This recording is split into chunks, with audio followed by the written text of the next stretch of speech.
I blacked out for the actual, rolling. But when the car came to a complete stop, I was completely conscious. I knew we had crashed. The first thing I heard was my 7-year-old crying hysterically.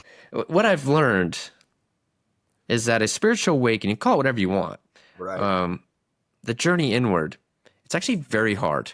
And what he communicated was, Dad, I wanted you to remember that, because I'll never forget being your little boy. And I'll never forget having you as my dad. What's going on, guys? Today's episode is with Jeff Olsen. He is an international best-selling author, has one of the most unbelievable NDEs I've ever come across, especially being a parent with 2 young daughters. I am blown away at his ability to just talk through it, talk through what happened. He's authentic. He's heartfelt. You can just tell throughout this entire conversation that obviously it impacted him in a pretty big way. Got emotional in there, like both of us. I just, just one of those NDEs. So if you haven't heard his story before, it's totally and completely going to move you. It really is. So I hope you guys enjoy the episode. Please go support Jeff, buy his book. I'm linking it down in the notes. And yeah, leave me a like or a comment. It's the best way to spread awareness of the channel. Helps me maybe get one step closer towards doing this full time. And just, yeah, really appreciate you guys. Let's get on with it. And yeah, I can talk about it now. I mean, it's actually been 28 years since the actual NDE and the accident, but the memory of it is like yesterday. And it was this time of the year. It was spring, and we had been on a family vacation. We had taken the family on a road trip from northern Utah to southern Utah. I mean, I live up in the Alpine, Wasatch Back Mountains, and we had headed down to southern Utah where the Red Rocks and the Arches and all that are. Not only for a little family getaway, but also to visit my wife's family, her parents and her grandparents. And that was the setting. Family road trip. We'd had a wonderful weekend. It was the Easter weekend. We had celebrated Easter in our traditional ways. And it was the Monday morning that we were heading back. And gosh, I'd put all the luggage in the car. I'd buckled the kids in their car seats. We said our goodbyes. We hugged everyone. We got in the car. And we were just getting ready to pull away. In fact, I put the car in drive, and I was just pulling away from the curb. And my wife, Tamara's parents were there waving, like Grandma and Grandpa do, standing on the porch. And my wife said, "Stop, wait." I thought she had forgotten something. I thought, well, she's left something in the house. And I looked at her and she said, "I want to just go say goodbye to Mom and Dad one more time." Now, I had stopped the car, and I'll admit in that moment, I thought, gosh, women, we've said goodbye. Can we get on the road? But I watched, I watched as she ran up to the porch, and she not only hugged, but she kissed her mom and dad. And, that was not out of the ordinary. But as the day played out, that literally was the last goodbye. And so it's just engraven in my memory. And the reason I bring this up, I think we all get these whispers, these impressions, even these thoughts, I mean, somehow, somewhere she said, "Stop, wait. I just want to go say goodbye one more time." And it's not that she knew, but maybe her soul knew. And what I love is she honored that intuition. She honored that feeling. And, she jumped back in the car and buckled up, and I headed out for the interstate. I cranked the car up to 75 miles an hour and set the cruise control. That's as fast as I could legally go. And I was thinking about the work I was missing. Gosh, I was going to miss a day of work. I was behind, all the things that would have to happen. And I had a moment on that drive. I mean, here I was thinking about, well, I've got to take care of this, got to take care of that. Got a 5-hour drive ahead of me. Wow, I'm missing a day of work. I mean, did you ever do that? Like the to-do list, in your head, you're driving along. Of course. Yeah. Of course. And it was interesting. I just glanced in the rearview mirror. It was a glance. It was a moment, just glancing to see if there was traffic, what was going on. But in that glance, I saw my youngest son, Griffin is his name, and he was in his car seat. And just in that glance, I gosh, it's like time stood still. I thought, what a miracle kid. I mean, we had been told we may not have more children. You know, it had taken 6 years to get him here. And there he was. And I noticed little details, like I noticed how long his eyelashes were. And I mean, it was a glance, it was a moment, but in that glance, wow, I felt him. And then I heard my oldest son, Spencer, and he was playing with action figures in the back seat, you know, making all the joyful noise of a little boy, you know, the grandest lightsaber battle in the universe. And I heard that and felt that. And then I looked over at my wife, Tamara, and she had also reclined her seat back and she was sound asleep, but she was still holding on to my hand, you know, and I'm driving along and I had this moment of gratitude. I'm like, wow, look at this, you know, these beautiful boys. Here's my wife. We're 10 years into a marriage. We're chasing our careers. We're, you know, raising children and yet she's still holding my hand. And it was this moment of peace and gratitude of, wow, look at what I'm surrounded with. And like I say, it was so brief. And yet I think our whole lives are that. It's moment to moment to moment. It's just a string of moments. And in that moment, there was this absolute appreciation and honor. And of course, you know, my attention went back to the road, and it was probably about an hour and a half after that that it all came undone. There was reports of crosswinds. There was reports of a pickup truck that was driving erratically. I don't remember that. I remember it being very windy. The hardest part about the story, Segi, is I believe I may have dozed off at the wheel.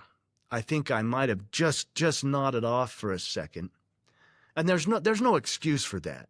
You know, there's no excuse for that. I mean, I was a young man. I was 33 years old. I was working, you know, attempting to provide. You're doing those 12, 14, 16-hour days. And I'm not attempting to give any justification for nodding off.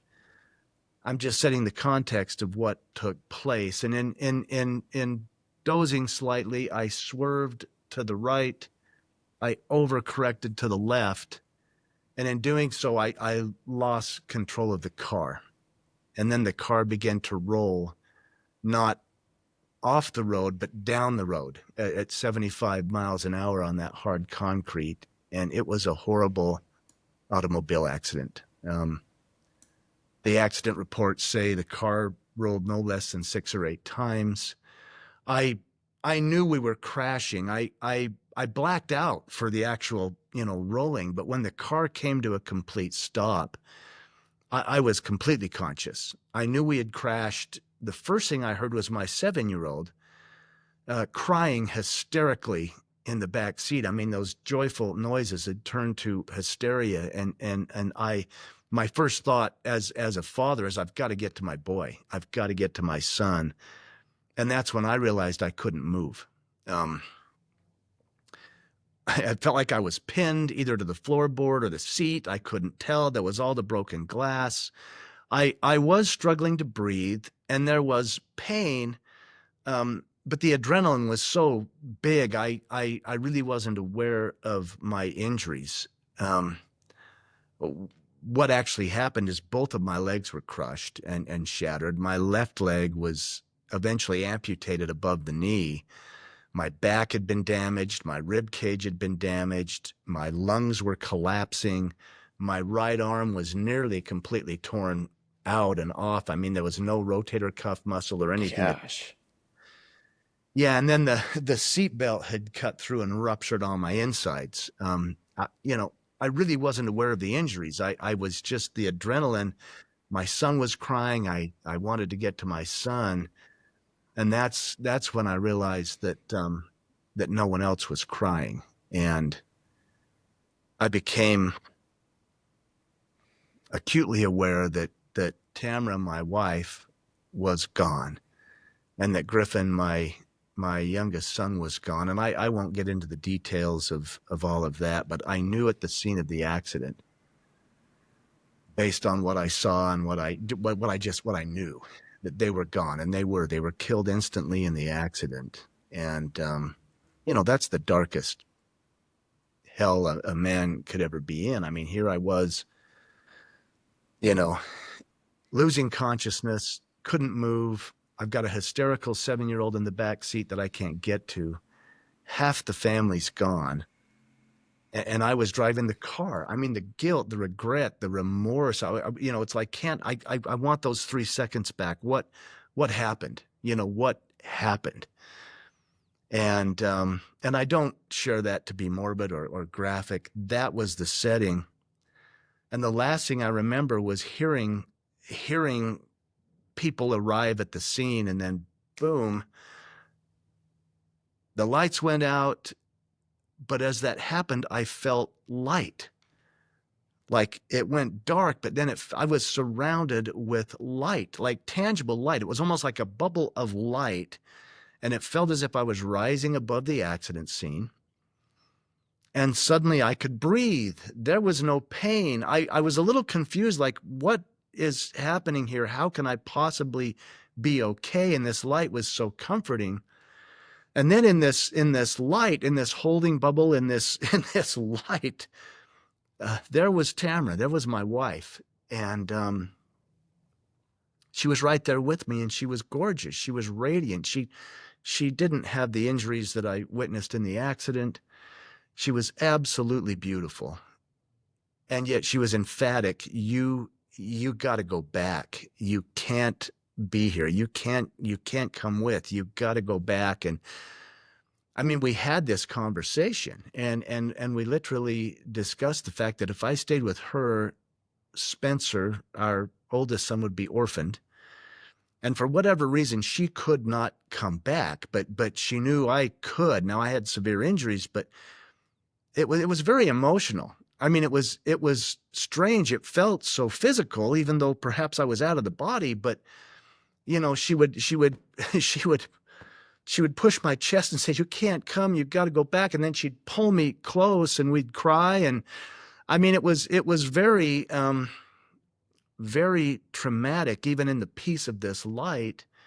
And the senses seemed to be magnified. Like, wow, I could taste her tears. I could feel, and the communication was so, it was verbal, but non-verbal. I mean, there was this whole decision made that I was going to come back.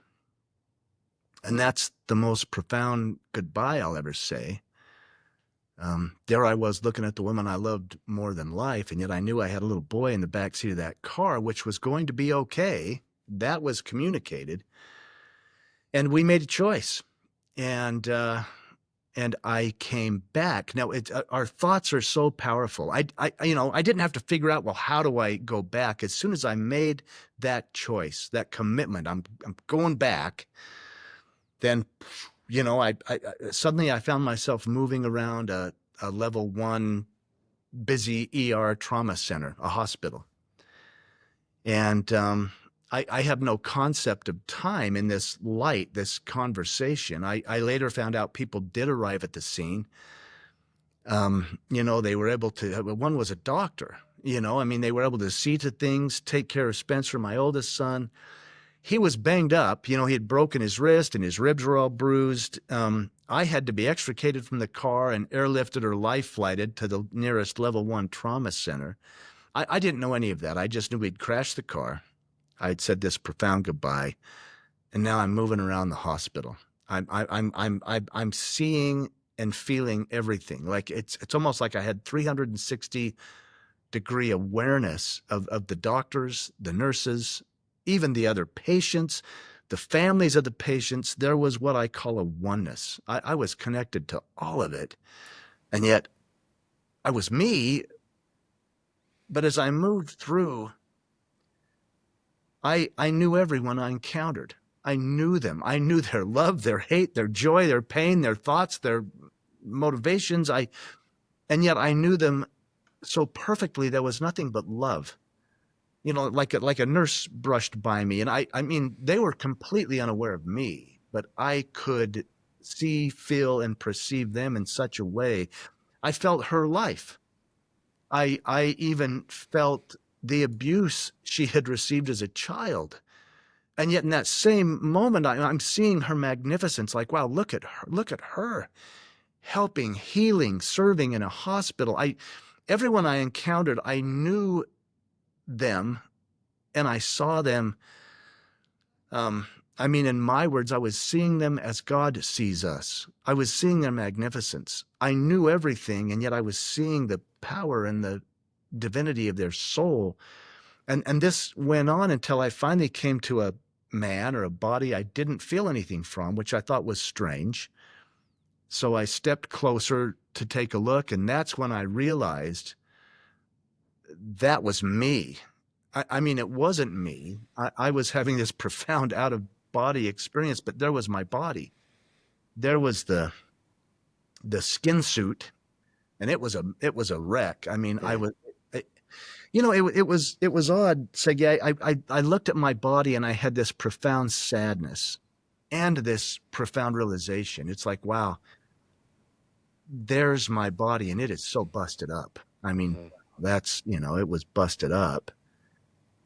And then I had this realization. It's like, gosh, I took for granted.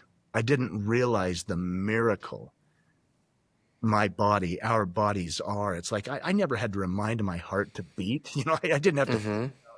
my lungs breathing. I didn't have to teach my eyes how to see. I mean, I was looking at this miracle machine, knowing that I was to get back in it or connected with it, and yet it was so broken.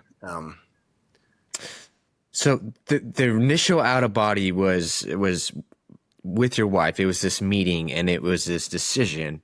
Yeah. Okay, I have to come back for my oldest son. I have to be there.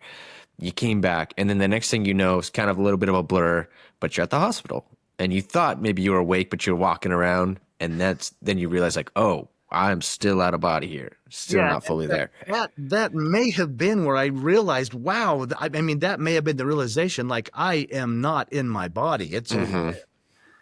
And again, thoughts, as soon as I made the decision, I mean, I had this profound realization, and I stood there or floated there, was present there till it's like, okay, I'm going back in. And that choice, that decision, that intention, boom, then I'm back into the body, but back to the pain and the trauma and really the guilt, the regret. I was ventilated. They had a big tube down my throat doing the breathing for my lungs. My legs were obviously immobile. This arm was immobile. They eventually tied down my left hand because I kept grabbing, at all the medical equipment. And the hospital was rough. I mean, it was rough. I was in the hospital for almost 6 months. Oh I, wow, yeah, I had 18 surgeries in all. I whoa, mean, I was in ICU for weeks, and then I would go back in ICU. Like, the infections were so horrible since all my insides had been ruptured, and then I kept throwing pulmonary emboli, the blood clots that lodge in your lungs. Not one but two, and anyway, it was a long, rough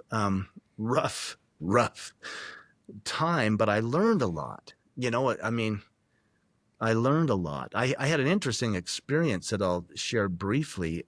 As I got out of ICU and was in surgical recovery, a man and woman came in that I didn't recognize. Like, they had sent, family was visiting, and I was finally at a point where my workmates, could come in and things like that. But I didn't recognize what I thought was a couple. They weren't a couple at all. They introduced themselves as two members of my trauma team, my initial trauma team, the attending ER physician and one of the nurses. And I thought, gosh, how kind of them to come. I mean, how kind of them to come see me.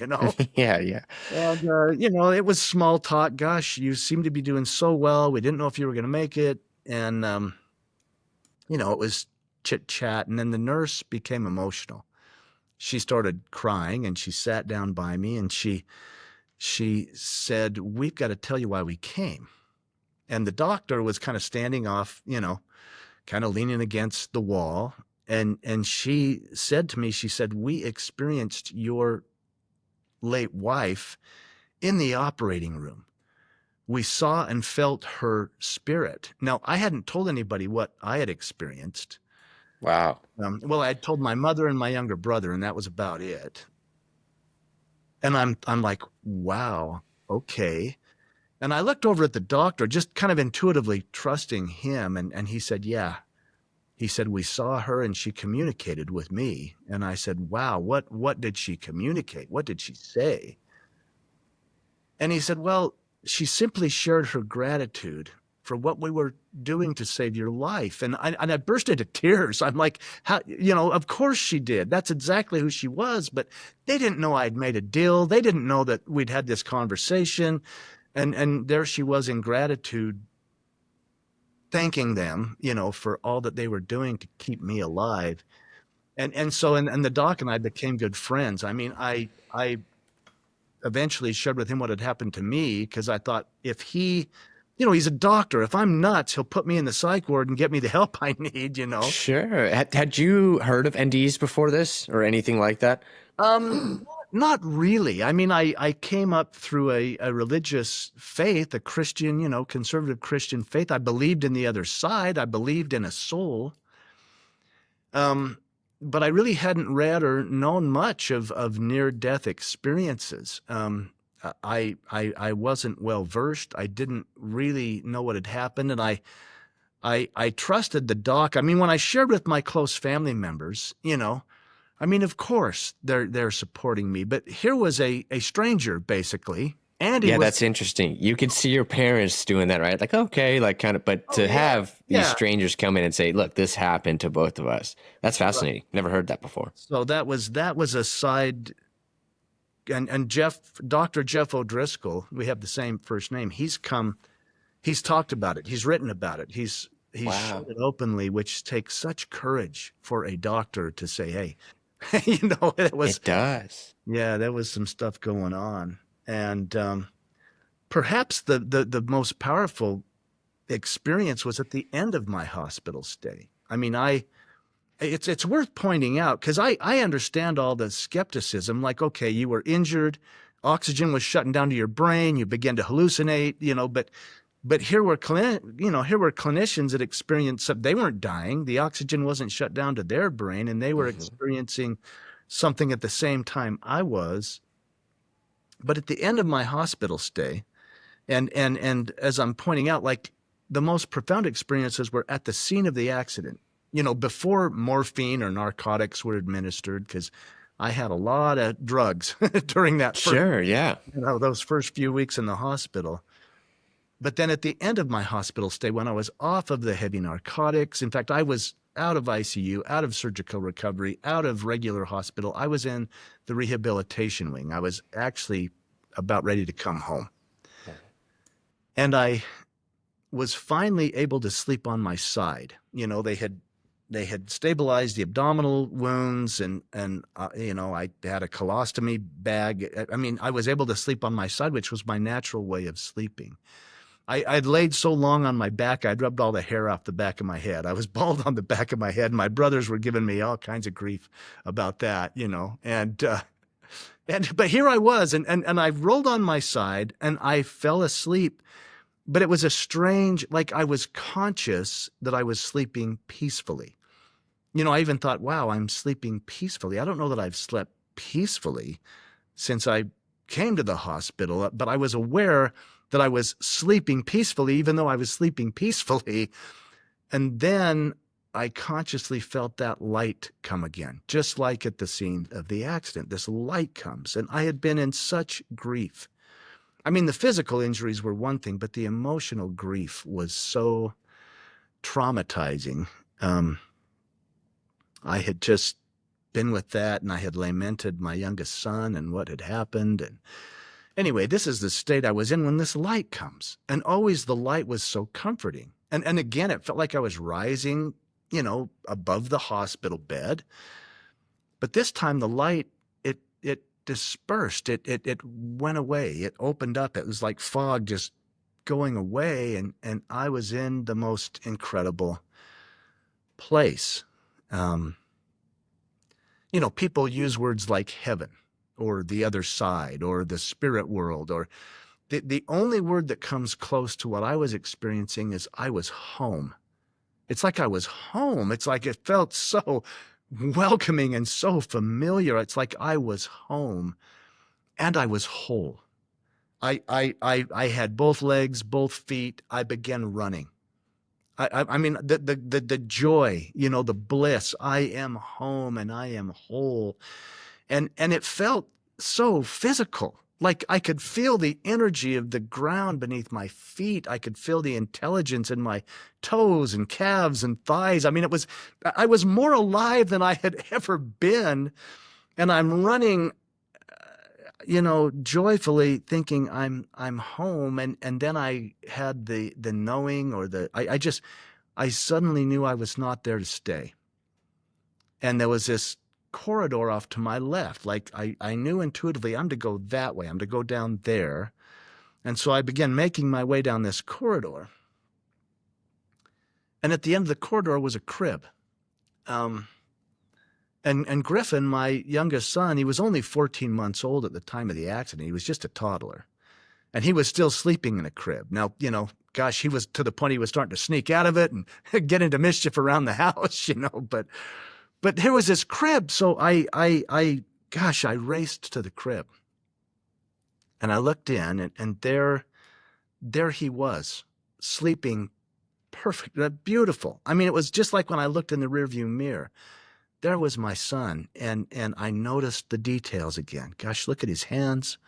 Look how long his eyelashes are. What a beautiful boy. As a father, I reached in and I swept him up. And I don't know if you've ever picked up a sleeping child. I got two. I have a 2.5-year-old right now and a 6-month-old. Well, there you go. So you can relate. I'm also 33 years old. So when you were telling your story, I was like, man.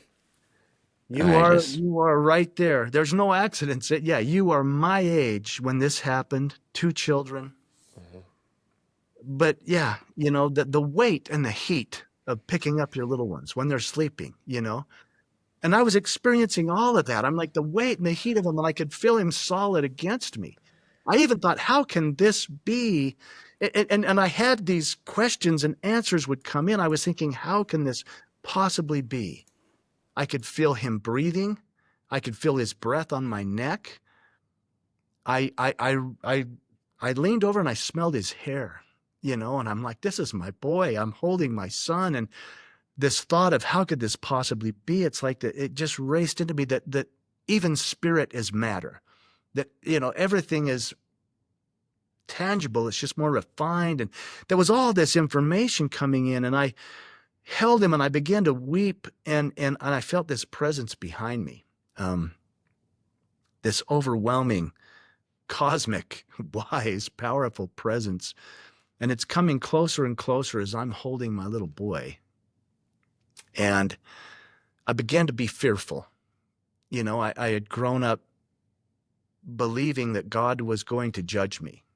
And as I'm holding my son and this presence is coming so close and it's so overwhelming, I'm thinking that's God.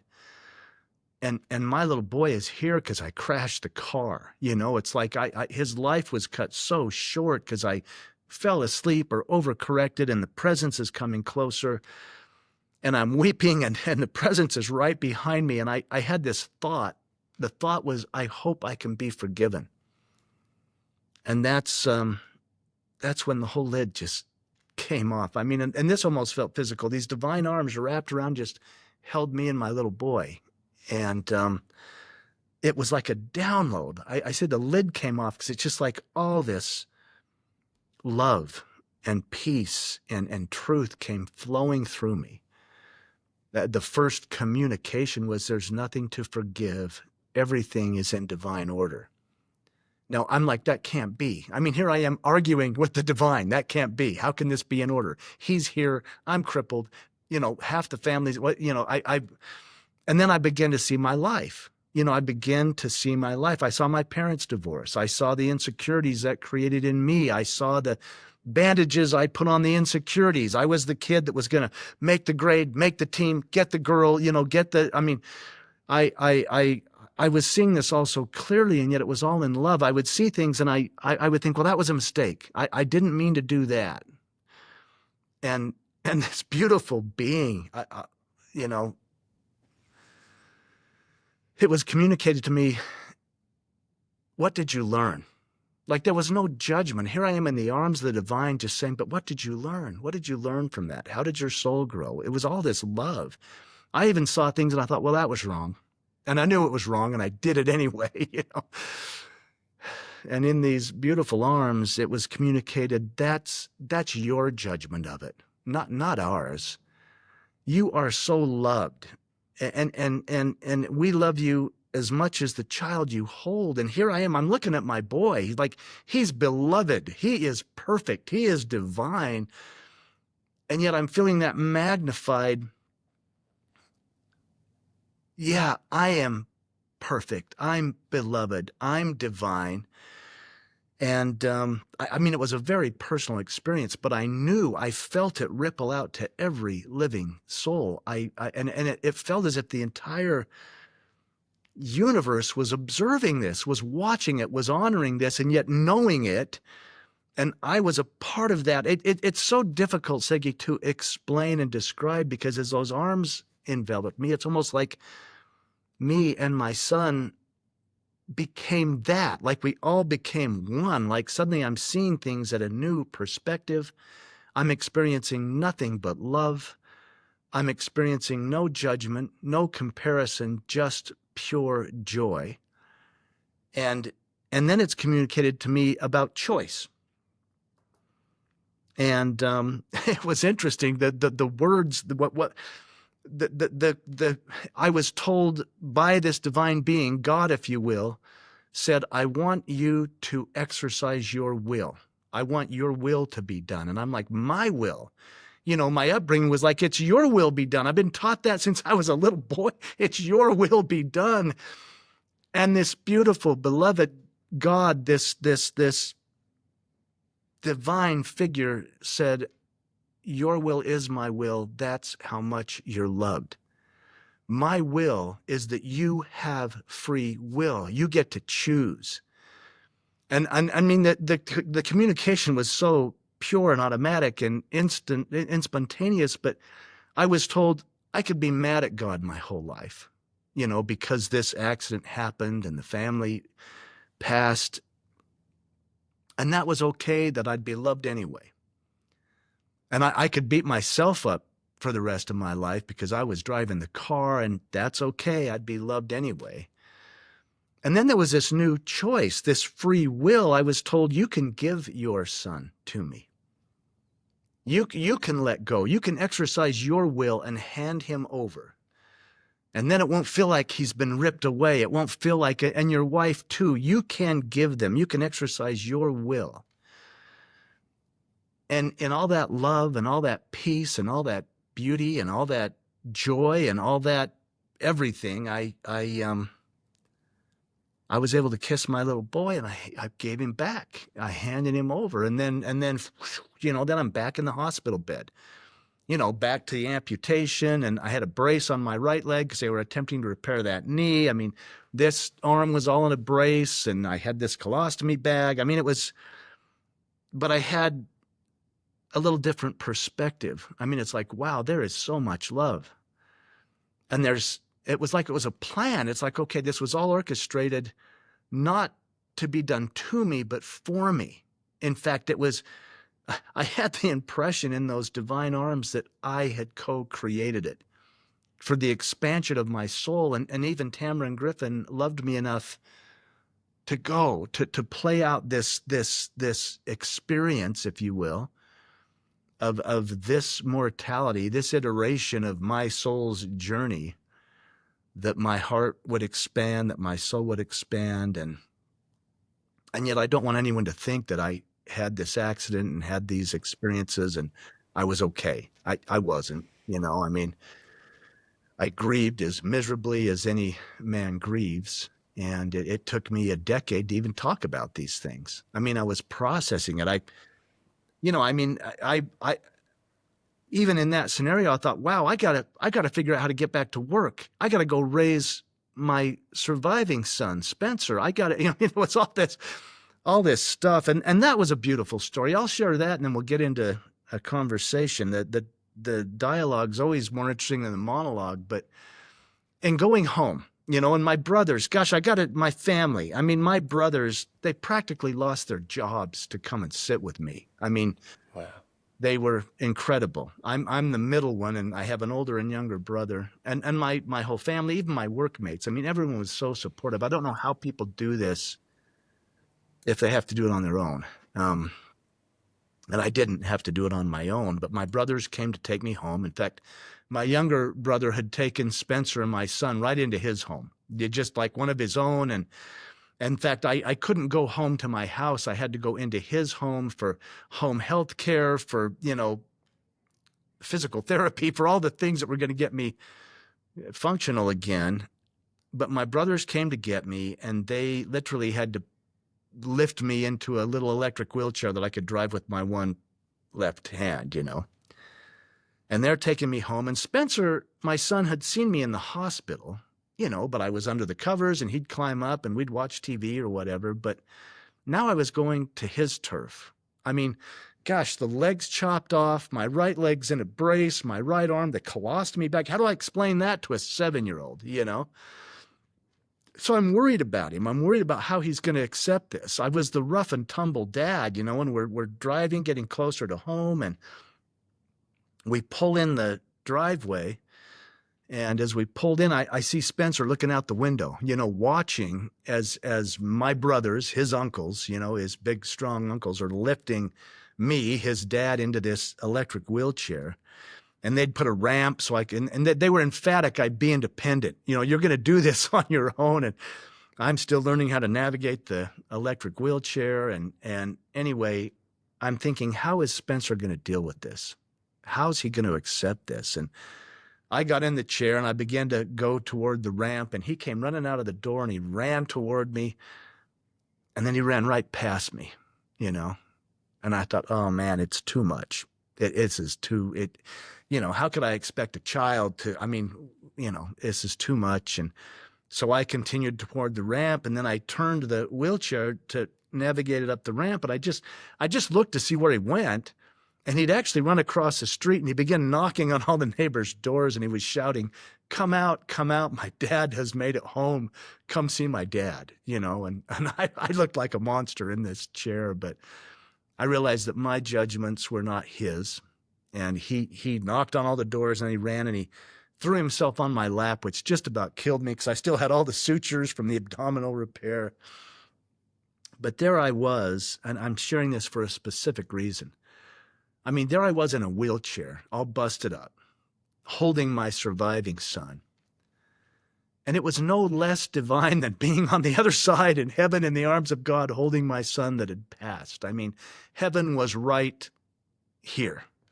There was nowhere to go. There was nothing to become. It was simply to be perfect in that moment and feel the unconditional love of my surviving son. And man, I realized the little things are the big things. Like heaven's right here if we want to embrace it that way. But it was quite a journey. It was a profound near-death experience. I never planned on sharing it publicly. That was all orchestrated from something much bigger than I am. And anyway, now here we are. We're talking about it, and you can ask me anything. I would love to have a conversation. Well, I just have to say thank you again for sharing it. I mean, as a young father myself, and anyone out there listening who's a parent, what you went through, I can't even think of I can't think of anything that would top that as far as how hard it would be to forgive yourself, right? It's one thing to forgive yourself when you mess up on a test. There's levels to that. And I think that has to be, and I'm curious on your thoughts. Do you think that was what you were wanting to learn, was to forgive yourself in that moment, or what? Because I can't, that's so hard, Jeff.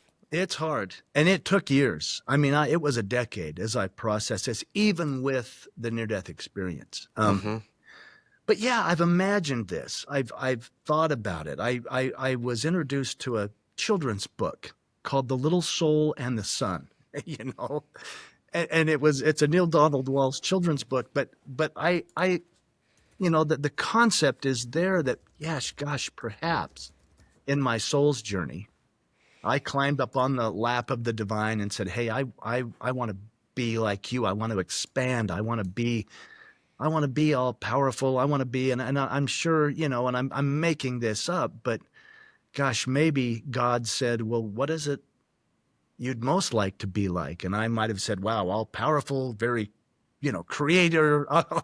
But then I probably said forgiving. That's what I want to be. I want to be forgiving. And there may have been a conversation. Well, who's the hardest person for you to forgive? Oh, wow, myself, and perhaps in that scenario, it's like, well, who will assist Jeff in learning the deepest levels of forgiveness? And I'm sure Tamara said, I'll go. I love him that much. I'll do it. And Griffin said, yep, I'll break your heart in ways you can't even imagine. And, Wow. and then, of course, Spencer's like, I'll walk with you, Dad, even if you limp. I'll stick around and I'll be that old soul that gets you through it. Yeah, perhaps there's a soul contract. Perhaps we lay this stuff out. Perhaps there is so much love that we do orchestrate it and we agree to it. And there's so much love, the entire universe supports it. Yeah. But wow, when you're in it, Segi, I mean, I was suicidal. I couldn't. I mean, it was rough, and I believe people have said, "Wow, you're so lucky to have had the near-death experience." Well, yeah. I mean, I think those experiences are the only thing that got me through. Mm-hmm. I mean, otherwise, I might have been that guy strung out on the corner somewhere. Mm-hmm. What happened? Right. I don't know. And then Spencer, my son, a 7-year-old boy, he didn't have an experience. I mean, he lost his mom, he lost his brother, he lost his father in many ways. I was never the same. And he had to navigate that as a little boy, And when he was a young adult, probably 19, 20, he was away to college. And I had begun sharing the story publicly by then, and he knew. I had shared it with him very early on, but he said, Dad, I don't get it. I mean, you share these experiences, and he said, maybe you are deceived in some crazy way. Or maybe you're making it up. And I mean, he didn't know me to be that way, but what he was sharing is he said, Dad, I beat my knuckles bloody on this thing you call God, this prayer, he said, that door never opened. I got nothing. He's like, I spent 10 years just begging to see my mom, and I got nothing. I mean, it's breaking my heart as a father, And I listened. I didn't know what to say. And I pray. I went home that night, and I'm just like, wow. I mean, God, give him something. I mean, Yeah. take it away. Give him anything. And it was interesting. I don't profess to get answers every night, but that night I got a profound answer, which was a little bit shocking. That what came to me was, why are you judging your son? And with my upbringing, it was the judge not that you be not judged. I'm like, what a minute. I'm not judging him. I love him. It's like, no, you're judging him. You think your experience is better than his is. You think he should have what you had. He think, and I'm sitting there, well, no, not really, but I'm seeing, and he said, the communication was, don't you know I've got him? I've got him. His experience is perfect for the expansion of his soul, and your experience is perfect for the expansion of your soul, and they don't have to look alike. They don't have to be the same experience. Your job, Dad, is to love him. Your job's to love it. And I'm like, yeah, but he's losing the light. But he didn't. I mean, Spencer's an incredible man. He grew up. He at one point, Segi, he said to me, he said, maybe I'm God's hands. Maybe I'm God's light. He's like, I don't get this whole connection, and yet he's very spiritual. And man, he did Big Brothers Big Sisters. He did after school rock and roll programs for kids, and he is the most compassionate, loving person. He's married now. They just made me a grandfather a year ago. So Congrats. That's awesome. Yeah, so Super I happy mean, for you. it's been quite a journey. But anyway, yeah, it's there's a lot. And to your point, as a father, I don't know if there's any deeper wound than having a child pass. No, there's not. I'm telling you right now, there's not. And it's sitting here. The way I describe this to some people is like practice is always different than the game. If you've played sports before, I right? did. And so I think on the other side, right, maybe it sounds like, oh yeah, I could handle that. Maybe even on the other side, losing a child is probably up there. I got to imagine. But the things we choose to take on in life as lessons or want to learn, we're like, Yeah. yeah, I could do that. And then you get here and you're like, oh wow, that's with the amnesia, not remembering, and it's Yeah. just like this is way harder than I thought. Not even aware that you're on this journey to learn that lesson. That's up there because anyone sitting in this position now as a parent, no, that's a lesson I'm going to skip. Yeah. I'm just saying that now, like me sitting here, I'm good to skip that one. I I don't wouldn't want wish, to learn that. I wouldn't wish it on anyone. I mean, Hmm. I wouldn't wish it on anyone, but it's such a great analogy. I mean, I was a Division I football player, my gosh, we'd sit in the locker room and we would whiteboard out those plays and I was on defense, but everyone, we stopped them at the line of scrimmage if everybody did their job. Hmm. And, maybe that's what it was like. Yeah, we probably had this soul contract, this plan. It's like, yeah, put me in, coach. But then you don't know what it's like to have a 300-pound guard take you out, Yeah. or how fast a 4.40 is. It's like, oh, I didn't know. And I mean, I mentioned my Christian upbringing, and I honor all faiths. I mean, this thing expanded me into like, wow, anything that brings us closer to source, do that. And it doesn't have to be the same thing, but I was even, in my upbringing, like here's Jesus, this figure that, has been very powerful and very spiritual and speaks truth. And here he's going to go be killed, like he's been rounded up and he's going to be killed. And he says, for this cause came I into the world. And, yeah, I mean, I'll probably never be to the point where I say, oh, I'm glad that happened. I mean, I'm to a point now, it's like, wow, I've learned a lot.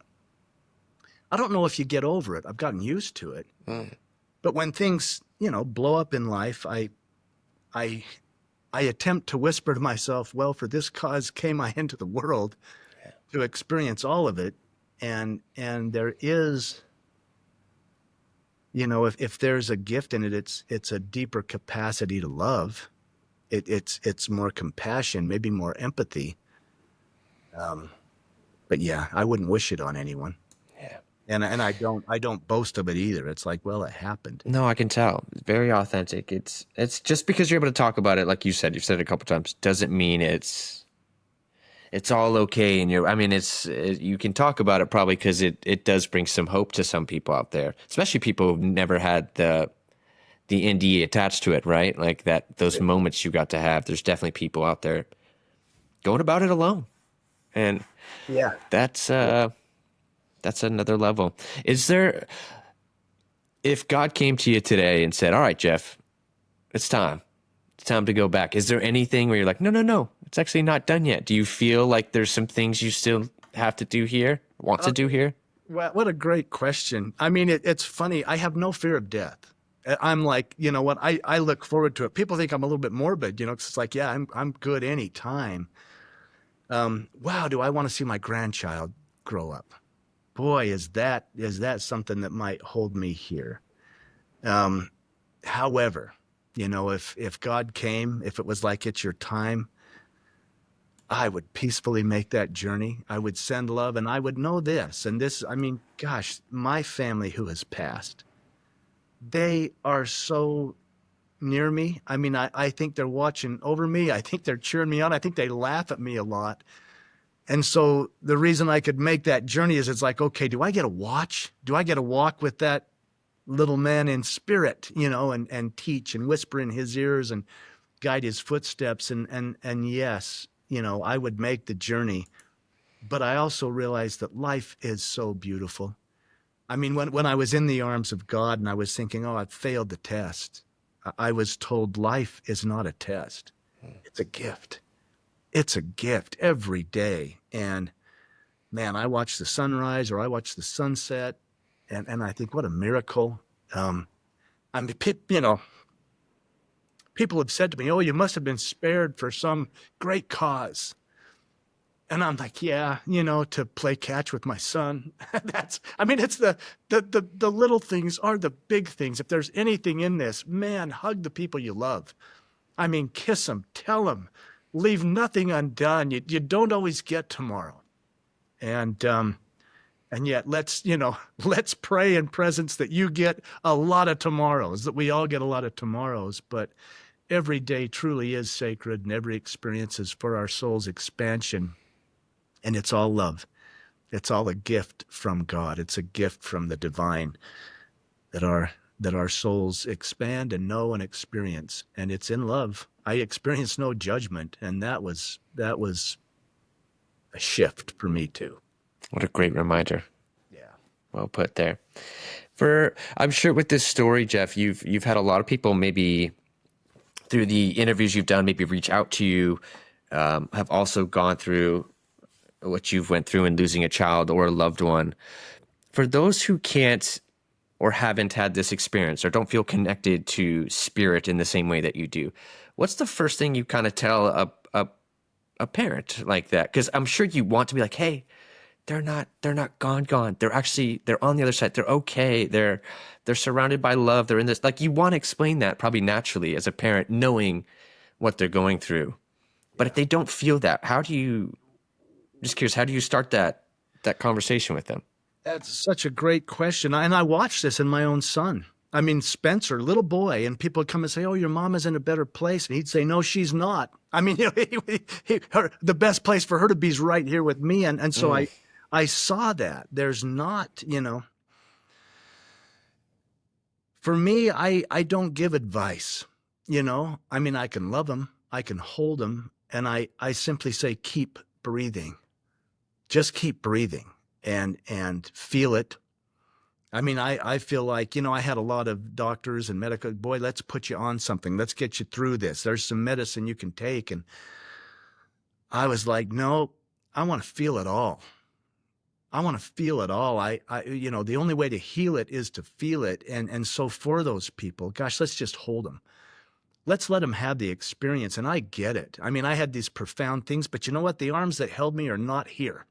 and it's very real. I mean, people can say, well, life's an illusion. It's a dream.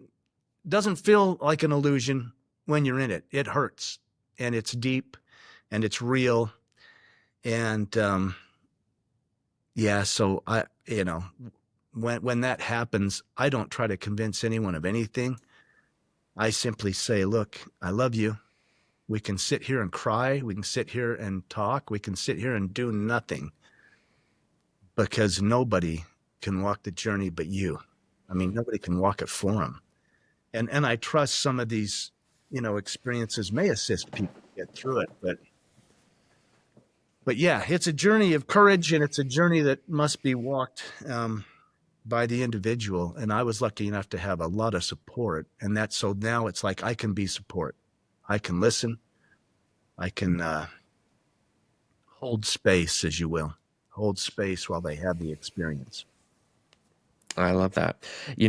When I used to hear about spiritual awakening and I don't know, I pictured like people just holding hands, kumbaya. And it's like, that's not really my style. It just, I don't know. It all just seemed very like woo. I don't know. It's never, what I've learned is that a spiritual awakening, call it whatever you want. Right. The journey inward, it's actually very hard. And it's not this journey of like bliss and love. And it is a journey of shining a flashlight on the parts of you that you can't forgive or that you think are disgusting, but are real, and they're real, and accepting that. Yeah. And gosh, admitting that you got a lot more growth to do and you have these problems, and it's hard. It's a very hard journey and involves a lot of very painful lessons. You're spot on, Siggy. We're very aligned there. I mean, we're very aligned there. Yeah. Yeah. It's, I mean, you can have kumbaya moments, sure, but sometimes life will kick you right in the gut. Mm-hmm. And that's the awakening. I mean, it's like, okay, now let's really get into it, right? Yeah. Yeah. I heard in another interview that you said Griffin is now your guardian angel. Yeah. Yeah. I loved that. much. How has that shaped kind of your life?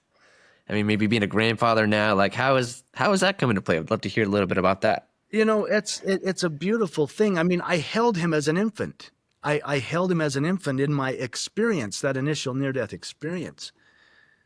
And perhaps God is so kind that it was just known that I needed to hold my boy. But Griffin has come to me in dreams and visions, and he's not the toddler. He's a full-grown Wow. man. That's so interesting. Yeah, I've had two occasions that I'll share, and I'll make it as brief as possible. But these are deep experiences, and they weren't necessarily dreams. I have had dreams of my wife Tamara. When I'm sleeping, she will come to me in dreams. Griffin, I was awake, but it was one of those lucid moments, you know. But suddenly I remembered, as if I was there, I remembered sitting in the front seat of my father's old pickup truck. You know what? I mean, like, it's like, wow, I remember this. It was as if I was there. And I could smell the truck, you know, smelled like hay and Copenhagen chewing tobacco, you know. And I'm sitting in the front seat of the truck, and I look down, and I've got a red corduroy jumpsuit on with snaps on the inner thighs and toddler shoes, and I'm thinking, wow, I remember this jumpsuit. I hated this jumpsuit. I'm literally experiencing myself as a child, and it was on the farm, and there was feed in the back of the truck, and the cows were pulling at the feed, and it was rocking the truck, and I remember being frightened, like, what if the cows tipped the truck over? And then my dad came and shooed off the cows and jumped in the front seat and began to comfort me, and I'm like, wow, I remember this. I remember this so vividly. I couldn't have been any older then, and it hit me 14 months old. And I'm like, oh my gosh. And then, you know, the jumpsuit, the truck, my dad, everything vanished, and I was standing at my current state in this beautiful pasture, which used to be part of the farm. And I looked over, and there was this strong, tall young man. And I knew in a glance, that's Griffin. And I wanted to get to him, but it's like I couldn't. And he looked at me, and there was this nonverbal communication. And what he communicated was, Dad, I wanted you to remember that, because I'll never forget being your little boy. And I'll never forget having you as my dad. And you know, of course, I mean, wow, at that point, you know, wild horses couldn't have kept me. I rushed to him, and I embraced him. And again, it felt so physical. Like, here's this solid beefcake kid, and he's taller than me, and I'm hugging him. And amazing. yeah, he leaned into my ear. This was slightly before my book came out. But he whispered to me. He said, Dad, I have a message for you. And I'm thinking, wow, a message from my son from the other side. And all he said was, he said, I love you, and I'm proud of you. And, you know, as I came back to myself, I thought, well, what more profound message could there be? You know, I mean, he could have told me to buy Apple stock or whatever, you know, but it was a message of love and trust, and he was proud of me.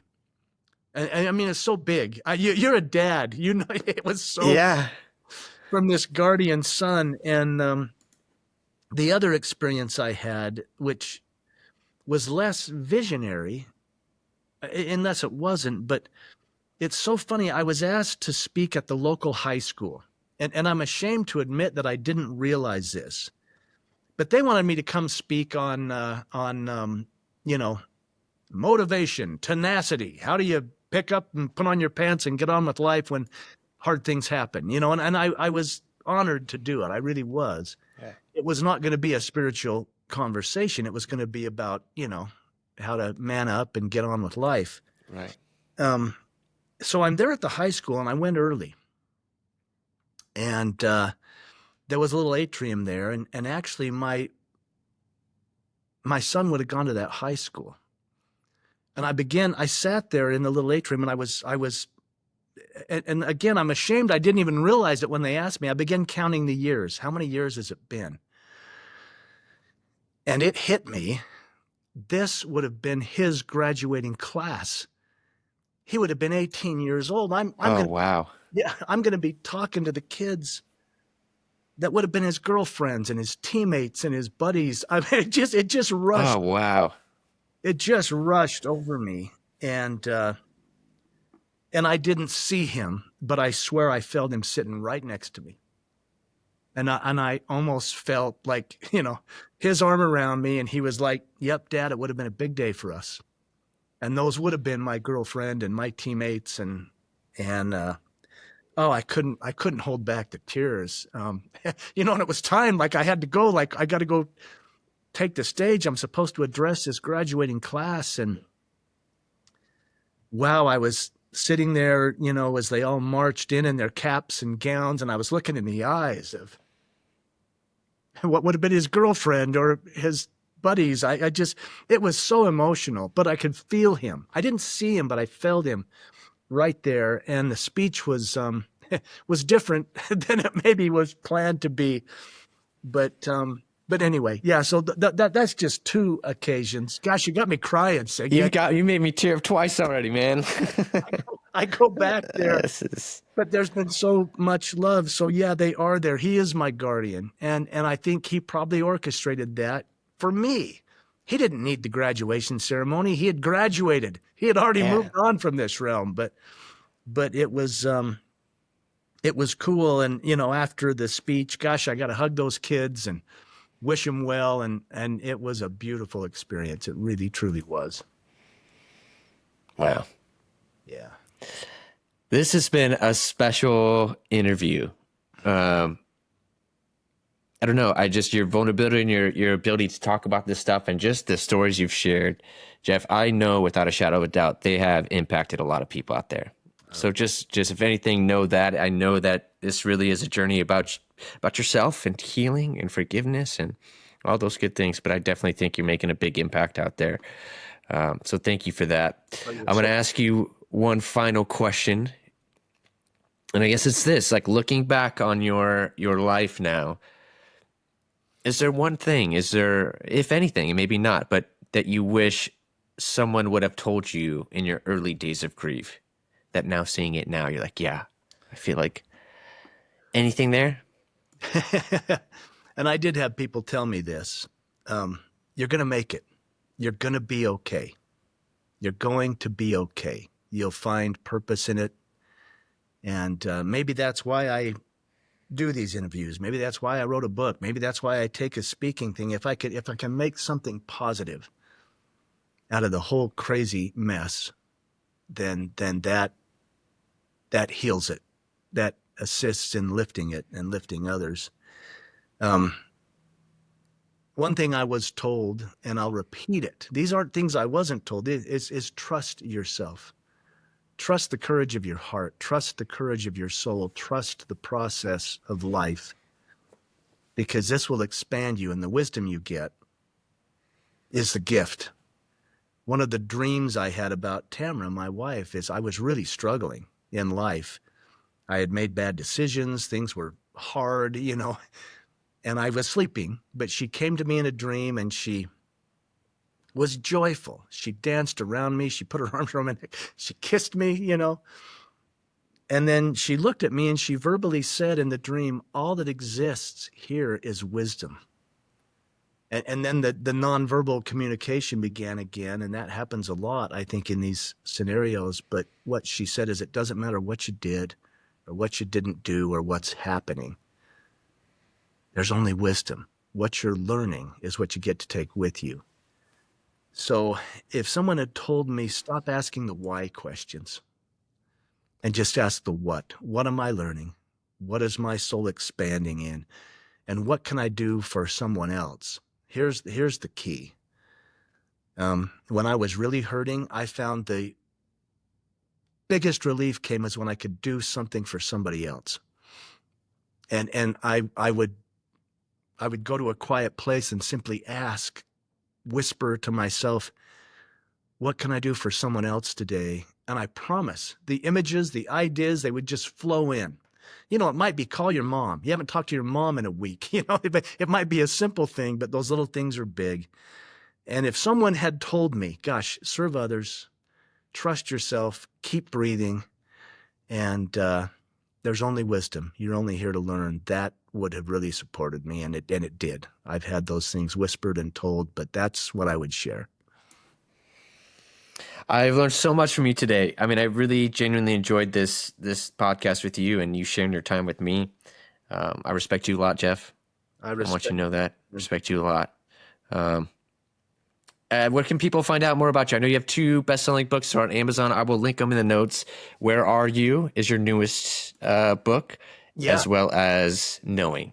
Yes, Knowing is a personal memoir. Where Are You? I collaborated with Spencer, my oldest son. Amazing. He married and grew up, and he thought, let's do something for little ones that don't get answers. But we found out it's a book that is perfect for anybody who misses someone. It's a children's book, but with a powerful message. People can find me. I mean, I'm a recluse. I live in the Wasatch back in the mountains. I talk to the horses and I watch the birds, but I'm still working full time, but I am on Instagram. You can find me at Jeffery C. Olsen. There's all kinds of things emerging. I'm doing a 7-week course with the Shift Network on grief and loss. People can sign up for that at the I love that. Yeah, the shiftnetwork.com. That's starting in June next month. We're what? We're like May 1st, 2025. Oh, amazing. I mean, I'll link it. If there's links, I'll put it in there. So at least if people are seeing this beyond June. Awesome. I'll get that to you. And then in my mountain man mode, I work with lots of indigenous and Native American people, and I'm doing a spirit keeper 7 moon series. It's indigenous spirituality. It's the things I've learned and the things that have been taught through ancient wisdom. And I've got 2 amazing cohorts in that, Miss Jules Cantrell and Miss Melanie Windsor. And they are medicine women. I mean, Jules is a Cherokee descent. She does sound frequency healing. She does guided meditation. Wow, sounds she incredible. puts people in touch with the earth. So that you can find that at spiritkeeperseries.com. Okay.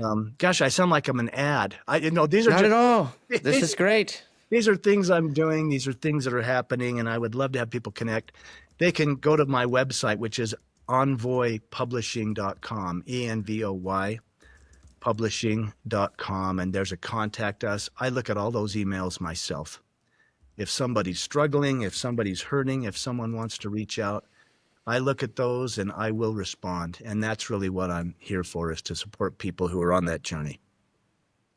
Beautiful. Mr. Jeff, again, I really appreciate you being here. This was a phenomenal podcast. My favorite one to date. I mean that. You're so kind. And the work you're doing, keep going, brother. Keep going. Thank you. Beautiful. Yeah, thank you. Beautiful. And you're good at this. You ask really good questions. Thanks, man. I appreciate it. I appreciate you. All right, everyone. Cheers.